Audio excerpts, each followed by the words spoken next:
है और तत्वदर्शी संत की खोज कर लेता है, फिर वो तत्व ज्ञान को प्राप्त प्राणी वो तत्ब्रह्म की पूजा करता है। जो प्राणी जरा और मरण से मोक्ष छुटकारा पाने के लिए, जरा माने वृद्ध अवस्था का कहर, बुढ़ापे का दुख और मृत्यु दुख, दो कहर जीव पर यहां पर प्रत्यक्ष टूटते हैं। कहते हैं जिनको ये ज्ञान हो गया, इस संसार की यहाँ की इस नकली लोक की कोई इच्छा नहीं रखते वो व्यक्ति, तत्व ज्ञान प्राप्त प्राणी, वो केवल जरा और मरण से छूटने का जो प्रयत्न कर रहे हैं वो तत्ब्रह्म से परिचित है और सारे धात्म ज्ञान से परिचित हैं, सब कर्मों से परिचित हैं। वो तत्ब्रह्म 8वें अध्याय के प्रथम मंत्र में गीता ज्ञानदाता से अर्जुन ने पूछा कि वो किम तत्ब्रह्म, वो ऐसा तत्ब्रह्म कौन है, क्या है, जिसको जानने के बाद लोग यहाँ की इच्छा कुछ नहीं रखते और केवल अपने इस कहर से छूटने का, जन्म मृत्यु के दुख को और बुढ़ापे के दुख से बचने का, छूटने का प्रयत्न करते हैं, यानी पूर्ण मोक्ष की ही वो चाह रखते हैं। वो किम तत्ब्रह्म 8वें अध्याय के प्रथम मंत्र में गीता ज्ञानदाता से अर्जुन ने पूछा। गीता ज्ञानदाता ने 8वें अध्याय के 13वें श्लोक में कहा कि वो परम अक्षर ब्रह्म है। वो तो गीता ज्ञानदाता से अन्य है। गीता अध्याय नंबर 15 के श्लोक 1 से 4 और गीता अध्याय नंबर 15 के 16-17 श्लोक में स्पष्ट किया है, इन सभी प्रभुओं की जानकारी दी है। अक्षर पुरुष एक पेड़ है, सरपुरुष वा की डार, तीनों देवा, रजगुण ब्रह्मा, सतगुण विष्णु, तम गुण शिव जी, ये शाखा है, पात्र रूप संसार। और मूल कौन है? वो परम अक्षर ब्रह्म है। गीता अध्याय नंबर 15 के श्लोक नंबर 16 और 17 में कहा है कि सरपुरुष और अक्षर पुरुष दो पुरुष हैं, दो प्रभु हैं और इनके अंतर्गत जितने प्राणी हैं और ये स्वयं भी नाशवान है, इनकी जन्म मृत्यु होती है, लेकिन जीव आत्मा किसी की नहीं मरती। इसलिए 15वें अध्याय के 17वें श्लोक में कहा है उत्तम पुरुष तु अन्य परमात्मा इति उदाहरते, इनसे अन्य है वो श्रेष्ठ भगवान, वो तीनों लोकों में प्रवेश करके सबका धारण पोषण करता है और वो है अविनाशी भगवान। तो परमात्मा ने कहा कि आपका गीता ज्ञानदाता कहता है 15वें अध्याय के 4थे श्लोक में कि अर्जुन, उस तत्व ज्ञान की प्राप्ति के उपरांत परमेश्वर के उस परम पद की खोज करनी चाहिए जहां जाने के बाद साधक फिर लौटकर कभी संसार में नहीं आते। और जिस परमेश्वर ने संसार रूपी वृक्ष की रचना की है, सारे ब्रह्मांडों की रचना की है और अपने विषय में खुद कहता है दूसरे अध्याय के 12वें श्लोक में, चौथे अध्याय के 5वें और 9वें श्लोक में और 10वें अध्याय के दूसरे श्लोक में कि अर्जुन तेरे और मेरे बहुत जन्म हो चुके हैं, तू नहीं जानता मैं जानता हूं। तो वो तो नाशवान है, वो किसी अविनाशी परमात्मा की शरण में जाने और उस स्थान को प्राप्त करने के लिए कह रहा है जहां जाने के बाद साधक कभी जन्म मृत्यु में नहीं आते। वो कौन है? राम कृष्ण कोटो गए धनी एक का एक, ये तेरे राम कृष्ण करोड़ों मर लिए और वो धनी, वो कुल मालिक अपनी महिमा पर बता रहे, वो धनी एक का एक। जिंद कहे धर्मदास से तुम बूझो ज्ञान विवेक, जिंदा रूप में परमात्मा बैठे धर्मदास जी से कह रहे हैं कुछ विवेक से ज्ञान पूछ में रहते हैं, ये केवल एक रूढ़िवादी की तरह आरूढ़ ना हो इस गलत साधना और ज्ञान पर। अब क्या कहते हैं, बोलत है धर्मदास सुनो जिंदे मम बानी, देख कितनी बुद्धि खराब हमारी। क्या कहता है धर्मदास जी के, बोलत है धर्मदास सुनो जिंदे मम बाणी, मेरी वाणी सुनो, वचन। कौन तुम्हारी जात कहां से आए प्राणी। भगवान तो धर्मदास जी को स्वामी जी कह रहे हैं और धर्मदास जी परमात्मा को कह रहा है ए जीव तू कहां से आया, तेरी क्या जाति है। बोले जिंद कबीर सुनो बाणी धर्मदासा, हम खाल्यक हम खलक सकल हमरा प्रकाशा। साफ कह दिया मैं मालिक और यह सारी सृष्टि मैंने रची है और ये सब मेरा ही प्रकाश, मेरी ही कृपा से ये सब कुछ चल रहा है। हम रचे सब पाषाण नदी सब खेल हमारा, अचराचर चौखान बनी विधि 18-12। हम सृष्टि संजोग विजोग की हो बो भांति, हम ही आद अनादि हैं, हम हैं अवगत के नाती। हम साहेब सतपुरुष हैं, ओए होए, हम साहेब सतपुरुष हैं, ये सब रूप हमारे। जिंद कहे धर्मदास से हम पूर्ण करतारे। अब एक बाबा के रूप में विराजमान और वो बैठा बने साधु संत वैष्णव और ऊंच जाति का धनवान, बता कैसे ठिकाना बुद्धि हो। काल ने ऐसी हवा भर दी हमारे अंदर। अब पहले ये पंचर किया जाएगा आपके अंदर जो गलत हवा भरी हुई है, गलत ज्ञान भरा हुआ है, फिर नए सिरे वो हवा निकाल लेंगे और फिर ऐसी भर देंगे, सदा के लिए ऐसे टायर दे देंगे कभी पंचर ना हुआ। अब जब परमात्मा ने ये कहा हम साहेब सतपुरुष हैं, ये सब रचना हमारे, जिंद कहे धर्मदास से हम पूर्ण करतारे। अब धर्मदास जी क्या कहते हैं, बोलत हैं धर्मदास सुनो सर्वंगी देवा, दीखत पिंड और प्राण कहो तुम अलख अबेवा। आपके सारा शरीर दिखाई देता है, आप बोल रहे हो और आप कहते हो मैं विधेय हूं। अब पुणात्मा यहां ये नकली कबीरपंथी उलझे बैठे। विधेय किसे कहते हैं, विधेय जिसका देह ना हो। एक तो देह हमारी मिट्टी की और परमात्मा की देह वो एक तत्व की। तो विधेय का अर्थ है जिसकी विलक्षण देही हो। तो कहते हैं परमात्मा बोले बोलत है धर्मदास सुनो सर्वंगी देवा, दीखत पिंड और प्राण कहो तुम अलख अबेवा। नाद बिंद की दे शरीर है प्राण तुम्हारे, और तुम बोलत बड़ बात नहीं आवत दिल हमारे। तुम कहते हो भगवान और आपके ये शरीर दिखाई देता है। खान पान स्थान देहे में बोलत दीसम, और कैसे अलख स्वरूप भेद कहिए जगदीसम। तुम दिखे मेरे की तरह आदमी सा और आप कैसे भगवान हो, बताइए मुझे। बोलत जिंद अबंद सकल गढ़ साहेब सोही, निर्वाणी निज रूप सकल से न्यारा होई। हम ही राम रहीम करीम पूर्ण करतारा, हम ही बांधे से तू संग चढ़े पद्म 18। हम ही रावण मारा लंक पर करी चढ़ाई, हम ही 10 सिर फोड़ देवता की बूंद छुड़ाई। हम ही शक्ति से सती सीता और जति लक्ष्मण हनुमाना, हम ही कल्प उठाए करते हैं हम ही 6 माना। अब क्या बताते हैं परमात्मा कि तेरे रामचंद्र का ब्योत नहीं था, रावण को मार दे या उस समुद्र पर पुल बना ले। हाथ जोड़ के खड़ा रहा 3 दिन थी समुद्र में।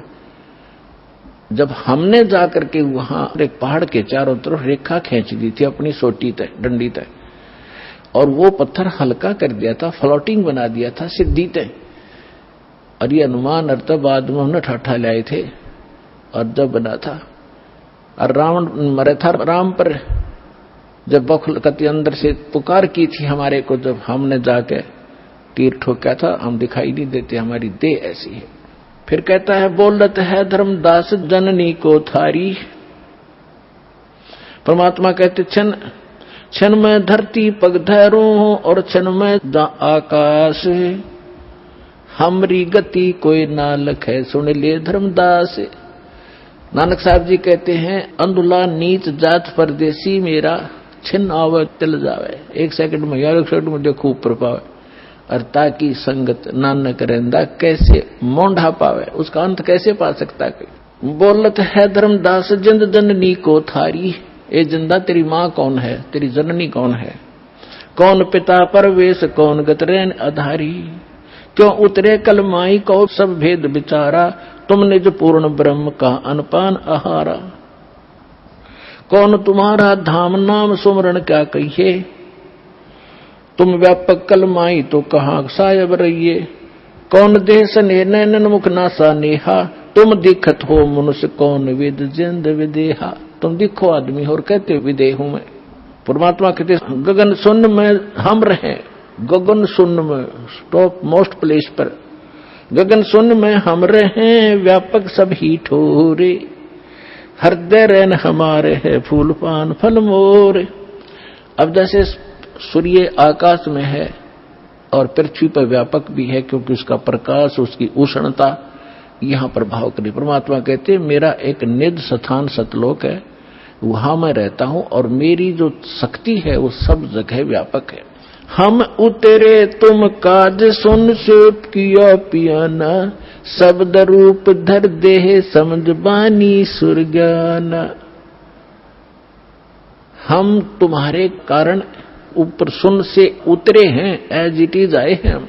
जैसे वेदों बताया परमात्मा ऊपर रहता है और वहां से गति करके आता है, बिजली जैसी तीव्रगामी, बिजली जैसी गति से आता है। हम उतरे तुम काज तुम्हारे लिए, और सुन माने जहां हम रहते हैं, जहां बिल्कुल एक ही स्थान है हमारा। सुन से किया पियाना, शब्द रूप दे धर समझ वाणी सुर ज्ञाना। निरख परख कर देख नहीं भौतिक हमारी काया। परमात्मा बोले हाथ लगा के देख मेरा, ये मेरा शरीर तुम्हारे जैसा नहीं है। धर्मदास जी ने हाथ लगाया, जैसे रुई पकड़ लिया करें कि हार्ड नहीं, ऐसे पूरा शरीर दबा दबा के देखा।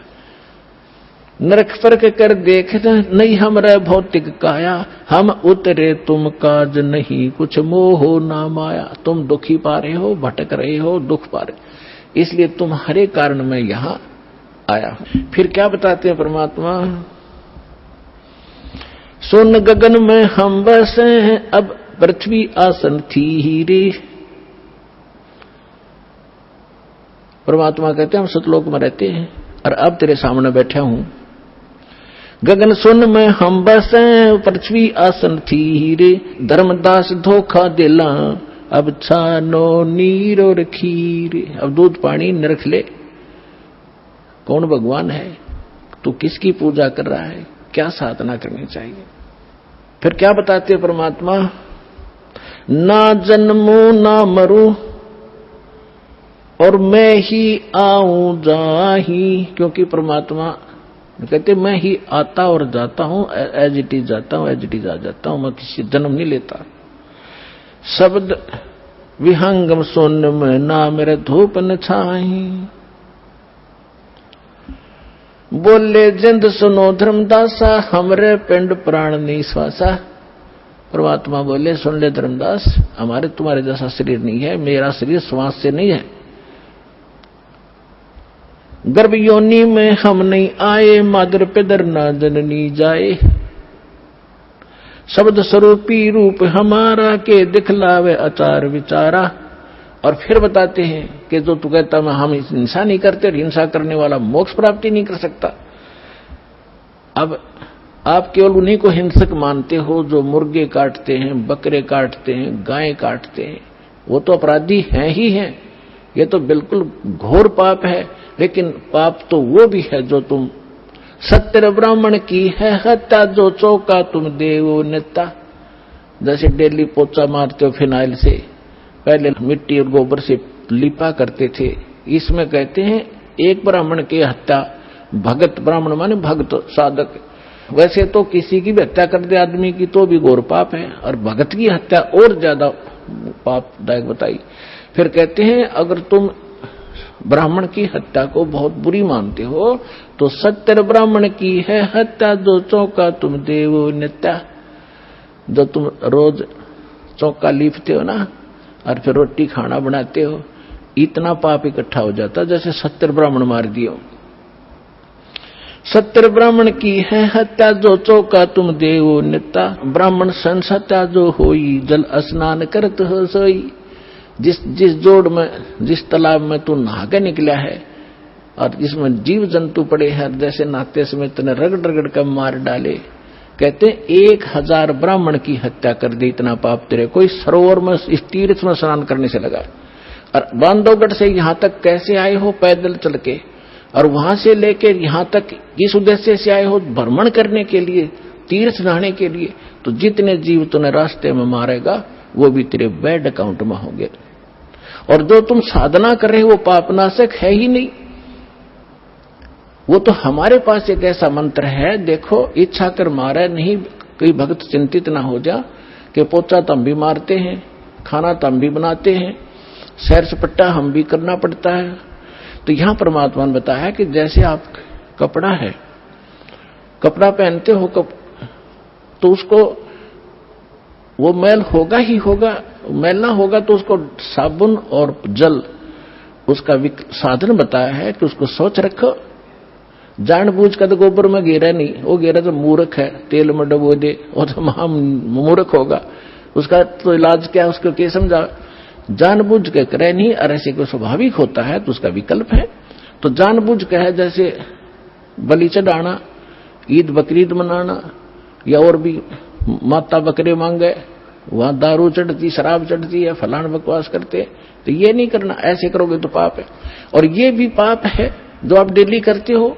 यदि आपके पास साबुन सही नहीं और जल नहीं तो वो कपड़ा आपका मैला होते होते इतना हो जाएगा पहचान में नहीं आएगा इसका कलर क्या है। तो आज आप जो साधना करते करते चल रहे हो, आपके ऊपर इतने पाप कर्म जमा हो गए, आपका अंतःकरण मैला हो चुका है, और इसको प्रतिदिन साफ करने की जो साधना आपने अपनाई है, ये साबुन और जल नहीं है, गारा में ही लपेट रहे हो आप इसको। गीता अध्याय नंबर 16 के श्लोक नंबर 23-24 को याद रखना। इसमें और भी काफी वर्णन दिया है, क्योंकि ये कभी जब आप एक बार सेटिंग हो जाएगी और इस ज्ञान की पूरे भक्तों के हृदय में समा जाएगी, फिर एक इस अमृतवाणी को अच्छी तरह पूरा कंप्लीट जैसे रामायण की तरह पूरी कथा सुनाकर सेट करके सुनाएंगे आपको। लेकिन अब हिंट इतना ही काफी है। तो फिर परमात्मा उनको सुनाने लगा, समझाने लगे, सृष्टि रचना सुनाई परमात्मा ने सारा कुछ कह के। धर्मदास फिर बौखला गया, क्योंकि मन में फिर दोष आ गया कि ये लगे मुसलमान ही, फिर मां विष्णु महेश को कहता ये तो नासवान है, इनकी माता है, हमने कभी सुना नहीं। तो फिर अंदर में दोष आ गया और नाराज हो गए कि ब्राह्मण क्या कहने लगे। धर्म कह सुन जिंद तुम हम पाए दीदार, क्या कहते हैं, त्रिदेवन की महिमा अपारम, ये है सर्वलोक करतारम। फिर वही बोलने लग गया क्योंकि 3 देवता की महिमा अपरंपार है, ये सर्वलोकों के करतार हैं। त्रिदेवन की महिमा अपारम, ये है सर्वलोक करतारम। सुन जिंदा क्यों बात बनावे, झूठी कहानी मोहे सुनावे। मैं ना मानू बात हमारी, मैं पूजतू विष्णुनाथ मुरारी। शंकर गौरी गणेश पुजाऊं, इनकी सेवा सदा चतलाऊं। परमात्मा ने सोचा ले भाई काल फिर आएगा इसके अंदर, अरे ये बुद्धि वरिष्ठ इतना माथा चाट के मेरा फिर वही बोल रहा है। फिर अंतर ध्यान हो गए। और जब वो कह तो गया गुस्से में, क्योंकि ये पिछला ऐसी बनती है, कई जितने भी आप यहां आए हो 90% जिन्होंने पहली बार यू ज्ञान सुना या टीवी पर देखा, 20 गाली दी होंगी दास को, ये क्या बकवास कर रहा है, ब्रह्मा विष्णु में इसको क्या बता रहा है। और आज आपको क्या दिखाई देता है, आपका मोतियाबिंद था, वो दास ने ऑपरेशन कर दिया इस ज्ञान से, परमात्मा के ज्ञान से। आज इस ज्ञान के अतिरिक्त आपको कुछ भी दिखाई नहीं देगा। तो वही धर्मदास के साथ बनी। अब परमात्मा अंतर्ध्यान हो गए, अंतर्ध्यान हो गए। देखो जब तक लाइट है, एसी रूम में बैठे हो तो कोई दिक्कत नहीं, और लाइट चली जा बिजली, और फिर देखा हालत आपकी, पसीने आ गए, हाहाकार मच गया। तो इसी प्रकार जो परमात्मा साथ बैठे थे, बड़ा काल दूर था, कोई परेशानी नहीं थी, कोई चिंता ऐसी नहीं सता रही थी। और जब भगवान वहां से हटे तो यह चिंता कि ऐसा ज्ञान अरब युग कभी नहीं आवे, क्यों दूसरी बार मैंने धिक्कार दिया तो बुरा हाल हो गया। तावारोवत धर्मनि नागर, कहां गए मेरे सुख के सागर। अति वियोग हुआ हमसे ती, जैसे निर्धन की लुट जा खेती। हम जाने तुम दे स्वरूपा, हमारी बुद्धि अंधगर गुपा। हमने तो आपको मनुष्य मान लिया हमारे जैसा, और हमारी बुद्धि तो अंधे जहरे कुएं जैसी है। भगवान हम कैसे उठ सकते हैं ऊपर को। हम तो मानुष रूप तुम जाना, सुन परमेश्वर का किया पियाना। हमने तो आपको अपने जैसा मनुष्य मान लिया। ये भगवान आप चले कहाँ गए, मुझे ये बता दो। बेग मिलो कर हूं अपघाता, मैं ना जीवूं सुनो विधाता। कि या तो जल्दी दर्शन दे दो, नहीं आत्महत्या करूंगा, मैं रह नहीं सकता। ऐसा ज्ञान सुना दिया, या पूजा कर नहीं सकता, आगे मार्ग मिला नहीं। अब शॉर्ट में बताऊंगा क्योंकि समय ज्यादा होगी। ऐसी बहुत बार घटनाएं हुई, बहुत बार, लेकिन बहुत शॉर्ट में बतानी पड़ती है क्योंकि समय, ये कथा अपार है और समय सीमित है, जीव की अक्षमता भी सीमित है ज्ञान ग्रहण करने की। इसलिए तो वहां से धर्मदास जी घर आ गए और बुरी तरह रोन, जैसे बच्चों के माँ बाप मर जाते हैं।